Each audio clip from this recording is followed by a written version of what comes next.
tidak ada nabi setelah aku, kata Rasulullah. Muncul pula ngaku nabi, Dajjal lah tu. Ada lagi yang memerangi tak keluar zakat, Dajjal juga tu. Jadi apa konsep Dajjal ni? Dajjal ni memerangi hukum Allah, tak ikut aturan Allah, atau ketemu orang-orang yang menjauhkan kita dari Allah, itu termasuk itulah Dajjal. Karena orang tak baca Quran lagi, dia buka HP ya. Kecuali buka aplikasi Al-Quran di HP, aman. Kan? Nah, kok yang lain-lain tu dah promosi pakai dalam pun ada. Sama orang-orangnya. Itu namanya. Astagfirullahaladzim. Tak ada dipindahkannya, astagfirullah ya.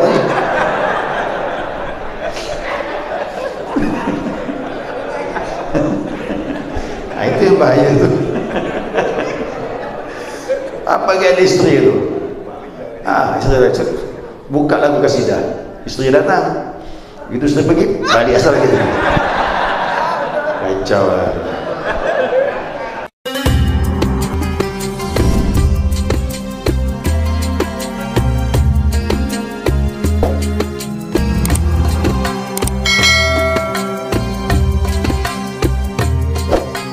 Bismillahirrahmanirrahim. Alhamdulillahi rabbil alamin.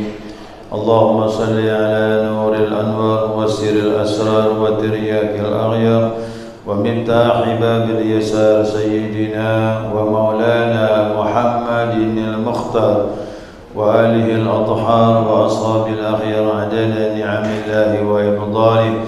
Subhanaka la ilma lana illa ma 'allamtana innaka antal alimul hakim. Allahumma dzakirna ma nasina wa 'allimna ma jahilna wa la haula wa la quwwata illa billahil 'aliyyil 'azim. Berjamaah sesungguh rahimakumullah. Assalamualaikum warahmatullahi wabarakatuh. Alhamdulillah, senantiasa kita mengaturkan pujian dan syukur kita kepada Allah Azza wa Jalla atas limpahan rahmah hidayahnya sehingga subuh ini atas izinnya kita dapat melanjutkan kajian kita, mudzakarah kita, yakni hadis-hadis pilihan tentang kemuliaan dan mukjizat Nabi Muhammad SAW sebagai utusan Allah. Ya, hadis berikutnya an Jabir bin Samurah radhiyallahu anhu qala, dari Jabir bin Samurah, Allah Ta'ala kepadanya telah berkata, sami'tu Rasulullah sallallahu alaihi wasallam yaqul, aku telah mendengar Rasulullah bersabda, la tubtahanna asabatun minal muslimina kanza ali Kisra alladhi fil abyad, rawahu Muslim. Ini hadisnya pendek, nanti ditambah lagi hadis yang lain mirip-mirip juga. Nabi bersabda, ya, bahwasanya kata Nabi akan dibukakan, ya, dari segolongan rombongan orang Muslim perbendaharaan keluarga Kisra. Kisra ini raja Persia. Di mana Persia? Persia itu sekarang itu Irak, Iran, Afghanistan. Ya, itu termasuk Persia. Bahasanya bahasa Persia. Jadi Irak itu asalnya bukan orang Arab, bukan Parsi, orang Persia. Nah, saya ulangi, akan dibukakan dari segolongan kaum muslimin perbendaharaan kerajaan Kisra alladzi fil abyad, yang berada di Istana Putih atau Gedung Putih, bukan Gedung Putih Amerika, bukan. Ya, Istana Putih itu yaitu Istana Kisra. Dan memang warnanya putih, ya, dinding itu. Nah, dan ini Nabi bersabda terbukti. Kapan terbuktinya? Nah, kekuasaan Kisra diambil umat Islam, ditaklukkan umat Islam pada pemerintahan Khalifah Umar. Ya, Umar itu Khalifah yang berapa? Yang kedua. Nah, jadi Nabi ngomong waktu Nabi jadi Rasul, kemudian Nabi wafat, kemudian lagi bergantilah khalifah yaitu Abu Bakar Siddiq radhiyallahu an. Abu Bakar 2 tahun jadi khalifah, berganti Umar. Umar itu 10 tahun setengah. Ya 10 tahun 6 bulan kurang lebih, ada berapa hari lebih sedikit, cuman bulatkan 10 tahun setengah, 10 tahun 6 bulan. Itu baru terbukti kerajaan Kisra ditaklukkan umat Islam di bawah pimpinan panglima perang yang terkenal, yakni Khalid bin Walid. Nah, itu zaman Umar. Jadi zaman Umar ni dia menaklukkan Parsi. Jadi Irak, Iran, Afghanistan takluk sudah di bawah kekuasaan. Nah, kemudian dalam hadis yang kedua mirip-mirip nih, ya, maka saya bacakan sekaligus. An Abi Hurairah radhiyallahu anhu qala, dari Abu Hurairah Allah radha kepadanya telah berkata, qala Rasulullah sallallahu alaihi wasallam, Rasulullah bersabda, halaka Kisra, Kaisar Kisra telah binasa, kata Nabi. Fala yakunu Kisra ba'dahu, dan tidak akan muncul lagi seorang kaisar sesudah itu. Nah, Nabi beritahu tentang masalah runtuhnya kerajaan kaisar di mana? Di Romawi. Kaisar itu Romawi. Ya.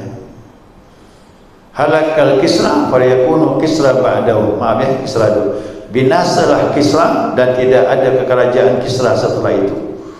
Wa Kaisaru tahlu la yuhlikanna, demikian juga Kaisar Romawi. Maaf tadi ya, tadi pertama Kisra. Demikian juga kata Nabi, kerajaan Romawi, Kaisar Romawi juga akan binasa. Thumma la yakunu Kaisaru ba'dahu, dan tidak ada lagi kata Nabi, yakni munculnya Kaisar Romawi sesudah itu. Wala tuqsimanna kunuzahuma fi sabilillah, maka kata Nabi akan terbagilah harta-harta mereka, kerajaan Kisra, kerajaan Kaisar, dua negara besar ini dulu disebut negara adik kuasa, Kaisar dengan Kisra. Tiap tahun Pak, ada yang mengatakan 3 sampai 4 tahun Pak, waktu Nabi berada di Mekah terjadi peperangan Parsi dengan Romawi, Nabi memihak kepada Romawi. Apa sebab? Karena Romawi bagaimanapun ahlul kitab.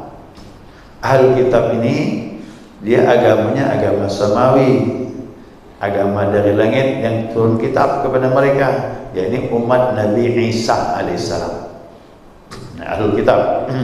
Maka Nabi memihak kepada Rom. Maka nanti buka firman Allah surah Rom, itu cerita tentang ini. Nabi diberitahu, ya Romawi dikalahkan Persia. Kata Nabi bilang, nanti Romawi akan bisa mengalahkan Persia. Pertama, Persia mengalahkan Romawi. Begitu 4 tahun berikutnya terjadi peperangan, Rom menang, Kaisar Romawi menang sama pengikutnya. Nah, disitulah baru orang Makkah heran. Berarti benar kata Muhammad ni. Kenapa Nabi nak memihak kepada Kisra di Persia? Kerana penyembah api. Nah, itu agama yang tak betul. Nasrani bagaimanapun pernah diutus Nabi Isa sebagai utusan Allah Subhanahu wa taala. Ya, jadi orang tanya, Persia itu yang nyembah api. Agamanya agama Majusi. Orang sekarang menyebutnya Zoroaster. Ya, penyembah api. Tuhan dia ada dua. Tuhan menciptakan kebaikan, Tuhan menciptakan kejahatan. Kalau Tuhan kebaikan dominan, maka di dunia banyak kebaikan. Tapi kalau Tuhan yang buat kejahatan lebih berpengaruh, banyak kejahatan di muka bumi. Ya, itu paham dia gitu. Tuhan ada dua. Nama ilahul khair wa ilahul syarr. Tuhan kebaikan dan Tuhan membuat kejahatan. Nah, kalau kita tidak, kita la ilaha. Tuhan itu satu. Baik, jelek itu ada hikmahnya. Pelajaran bagi kita. Ya. La tuqsimanna kunuzahuma fi sabilillah. Akan terbagilah harta-harta mereka, baik Kaisar maupun Kisra, itu hartanya dipakai untuk fi sabilillah. Setelah menang, maka hartanya kan banyak, maka dipakai untuk fisabilillah berikutnya oleh umat Islam, umat Nabi Muhammad SAW. Wasumiyal harbu khid'ah, kata Nabi, dinamakan perang itu adalah taktik. Perang itu perang taktik dan ada tipuannya. Ya, karena dalam peperangan pun juga ada tipuan, strategi itu perang. Jadi strategi itu tak disalahkan, bukan pengkhianatan. Dalam perang begitu, harus pintar strategi. Maka diangkatlah seorang jenderal yang paham strategi. Pada waktu itu yang menaklukkan Kaisar Romawi dan juga Kisra di Persia itu panglimanya sama, Khalid bin Walid. Maka Khalid bin Walid ini dipakai Umar kerana perkataan Abu Bakar. Tidak ada tempat yang tidak ditaklukkan oleh Khalid bin Walid. Nah, bayangkan Romawi masih dalam peperangan tapi sudah akan menang, dan pasukan Sa'ad bin Abi Waqqas berada di Persia. Bayangkan dari Romawi itu Syria, dari Syria itu bisa berangkat ke Iran. Diutuslah Khalid bin Walid oleh Abu Bakar berangkat langsung ke Iran dalam perang Qadisiyah. Perjalanannya dipacu dengan kuda seminggu ya. Bukan dekat-dekat tu. Lebih jauh dari Masjidil Haram ke Masjidil Aqsa. Kalau pakai onta sebulan pergi, sebulan kembali. Ini lebih jauh. Dipakai waktu oleh Khalid bin Walid cuma seminggu. Cuma kecepatannya laju, karena kuda lebih laju dari onta, kan cuma berjalan, jangan berlari. Nah, jadi dipacu seminggu. Ya, dalam perjalanan bagaimana? Kata Khalid bin Walid, agar kita bisa bertahan minimal dapat air dalam perjalanan, harus sampai ke Qadisiyah. Karena Qadisiyah kota ada Khalid bin Walid goncang nih, melawan dan pasukan Kisrah itu. Caranya nanti kata orang di sana ada sumur, nanti suruh unta tu minum sebanyak-banyaknya. Harus dibawa unta yang kosong. Dia suruh minum sebanyak-banyaknya. Dalam perjalanan 2-3 hari air sudah habis, maka unta tadi disembelih, air di perutnya diambil, airnya diminum. Mau tamak harus minum air dari perut unta. Kalau tidak mati kehausan di tengah jalan, karena mencari sumur sulit. Ya, coba Bapak Ibu bayangkan peperangan dulu, Masya Allah. Untuk menegakkan agama Allah itu tidak mudah. Kita ini cuma datang ke masjid dan mutakin ya, masih banyak tamu datang cuma untuk belajar. Dulu agama itu berat. 40.000 pasukan Khalid bin Walid perang lawan di Qadisiyah, jumlahnya 200.000 bisa menang. Padahal dia berpacu dari Kaisar Romawi Damsyik pergi ke Iran, ke Persia, insyaallah. Dan itu ditaklukkan kedua-duanya di bawah jenderal yang sangat tangguh itu Khalid bin Walid. Khalid bin Walid itu meninggal tidak dalam fisabilillah. Dia meninggalnya di tempat tidur. 100 lebih peperangan dia ikut, selamat terus. Tapi dia nangis. Kenapa? Ya Allah, teman-teman aku syahid semuanya, aku meninggal di tempat tidur. Jenderal lagi, jenderal meninggal di tempat tidur. Masya Allah. Sedih juga dia tu. Kenapa? Tidak syahid. Tapi pahalanya besar. Berapa? 100 peperangan. Sayatan tubuh dia bekas luka lebih 100. Jadi kalau dia buka baju tu banyak cacat badan, bekas pedang, tombak dan sebagainya. Ya. Jadi kalau saya bayangkan, ya Allah. Jadi Khalid bin Walid ini banyak isteri. Dia jarang balik ke Madinah. Kalau di Persia ada istrinya. Ya.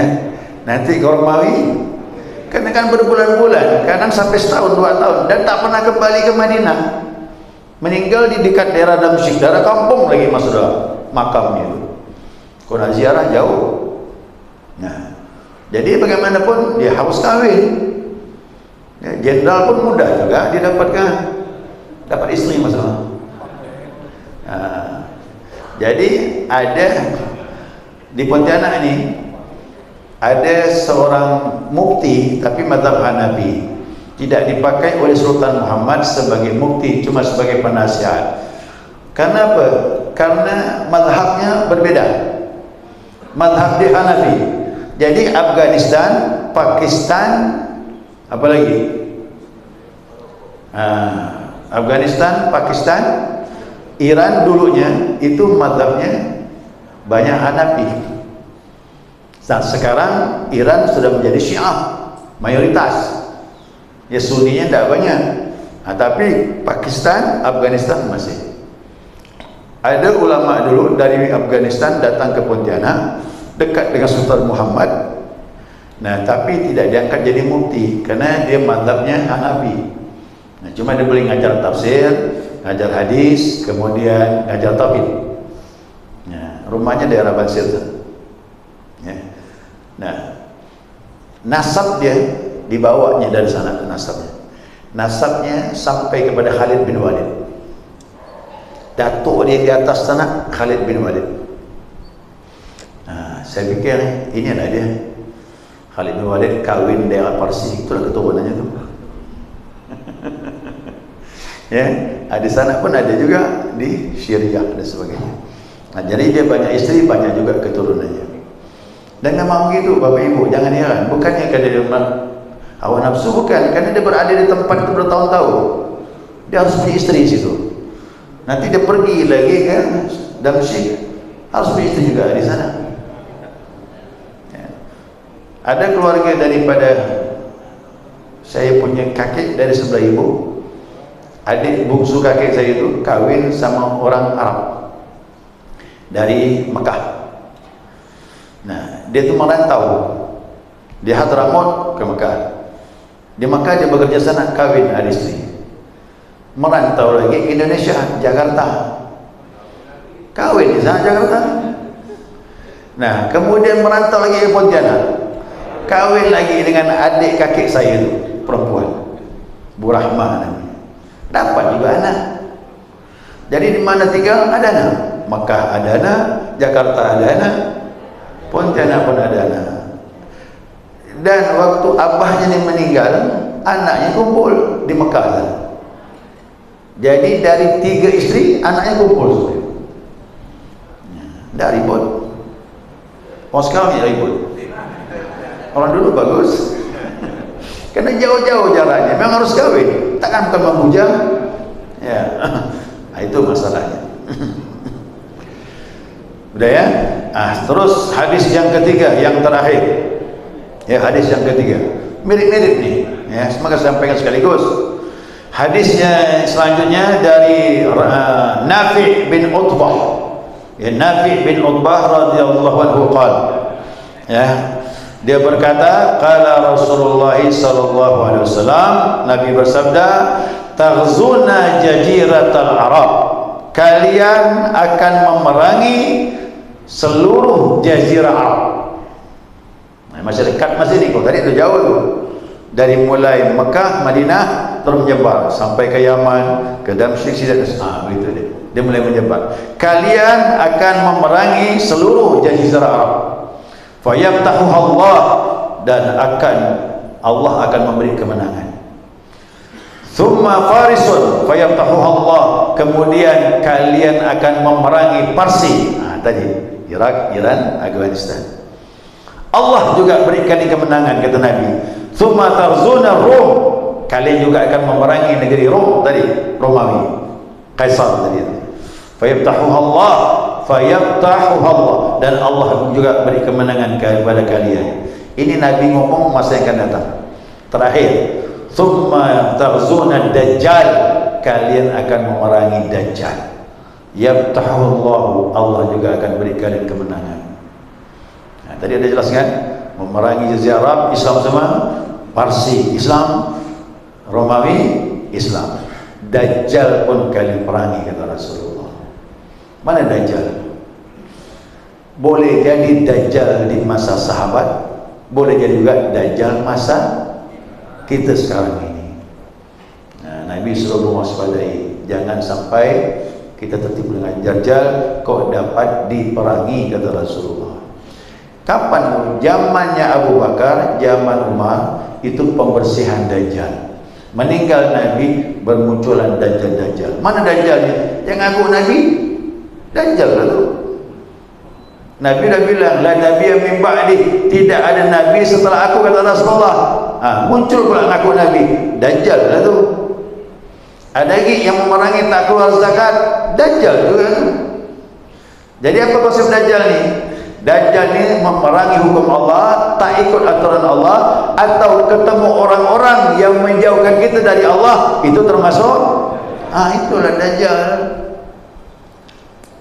Dan Nabi sudah ajarkan doanya, jangan tadi pakai Allahumma inni a'udzubika min adzabil qabri wa min adzabil nar wa min fitnatil mahya wal mamat wa min fitnatil masihid. Ini doa ni ada ulama yang bilang wajib. Sampai doa pun wajib, kan ini penting. Ada beberapa riwayat hadis. Kita enggak. Ini doa sunnah. Cuma jangan ditinggalkan. Kita berlindung kepada Allah dari 4 macam. Azab kubur, azab api neraka, fitnah hidup, fitnah mati, dan terakhir jangan sampai terkecoh dengan fitnah Masih Dajjal. Apalagi Dajjal yang zaman akhir nanti. Dia dari golongan Yahudi, dalam hadis Nabi begitu. Dan dia punya kelebihan. Kelebihannya seperti mukjizat Nabi, menyembuhkan penyakit, menghidupkan orang mati pun bisa. Orang itu, waktu itu orang akan terkecoh, tertipu dengan kelebihan dia. Kita anggap ni orang saleh, orang baik, padahal bukan. Ya, jangan heran. Sekarang itu Allah sudah munculkan orang-orang non-muslim itu punya kelebihan macam mukjizat atau karamah. Ya, hati-hati. Jadi kita lihat bagaimana Dajjal itu, kata Nabi, di keningnya ada tulisan Kaf Alif Fa Ra. Apa tu? Ya, Kaf Alif Fa Ra.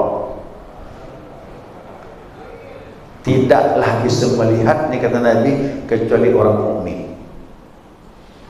Jadi tak nampak sebenarnya tulis itu, tapi orang mukmin nampak. Oh, ni Dajjal ni. Orang mukmin kan bisa melihat. Kenapa? Hati dia bersih, bisa mandang.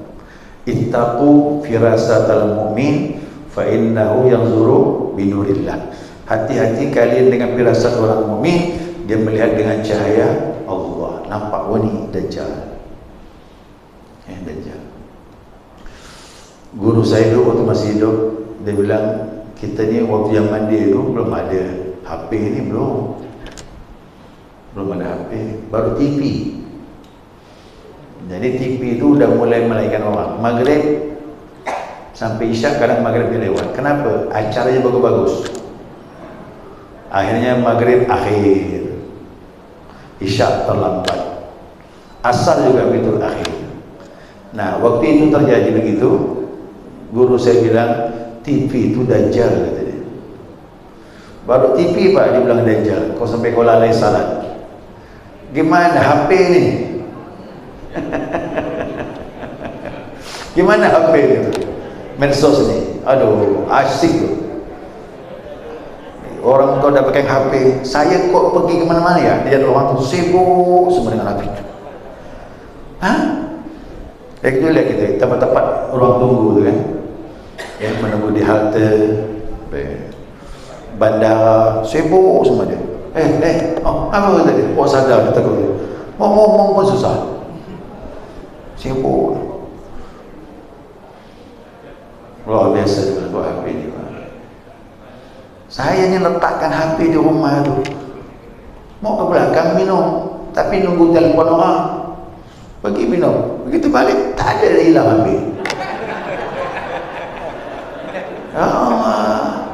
Anak-anak tu ambil langsung main game. Ketergantungannya tu luar biasa. Ketergantungan luar biasa. Itu guru saya masih hidup sampai sekarang, tak hafal lagi di bilang. Gitu ke guru saya yang di Sabah, yang guru kami wakil talqin di Sabah, Ustaz Abdul Manan. Itulah ditunjukkan, saya mau tanya tentang itu khataman itu, ada kalimat yang saya tanya sama dia, dibuka kan dia pakai HP yang besar tu apa namanya? Tab ya. Saya buka, dia buka aplikasi itu kan banyak tu. Sebelum dia jelaskan, Ustaz, ini HP ini bisa bawa ke surga, bisa juga neraka itu. Dia bilang, tapi kalau orang beriman, insya Allah aman, dia akan pilih hal-hal yang baik-baik saja di dalamnya. Nah, itulah aplikasi Harta Masjid. Tengok ada kalimat yang saya mau tanya, dia jelaskan. Nah, jadi dia bilang ini bisa dua kemungkinan, bisa ke surga, bisa ke nerakanya Allah SWT. Allah alam, mudah-mudahan fitnah ini kita selamat. Karena orang tak baca Quran lagi, dia buka HP ya, kecuali buka aplikasi Al-Quran di HP, aman ya. Nah, kok yang lain-lain tu dah promosi pakai dalam pun ada sama orang-orangnya pun. Nah, itu namanya astagfirullahaladzim. Tak ada dipindahkannya, astagfirullah ya.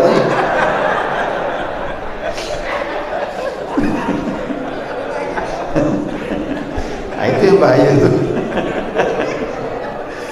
Apa gaya istri itu? Istri datang, buka lagu kasidah, istri datang, begitu istri pergi, balik asal lagi. Kacau lah. Nah, jadi hal gini ini mohon maaf, fitnahnya luar biasa lah. Ya, ini bisa dibawa di kamar.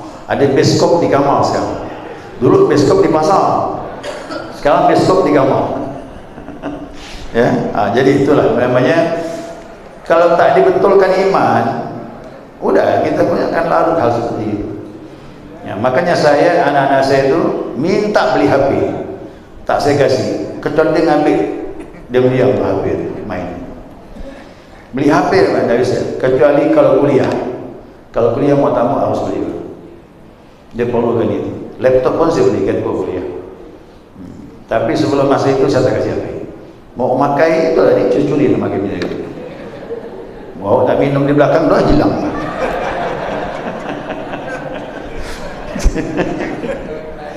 Baik ya, sekali cukup. Subhanakallahumma wa bihamdika asyhadu an la ilaha illa anta astaghfiruka wa atubu ilaik. Allahumma shalli ala Muhammad.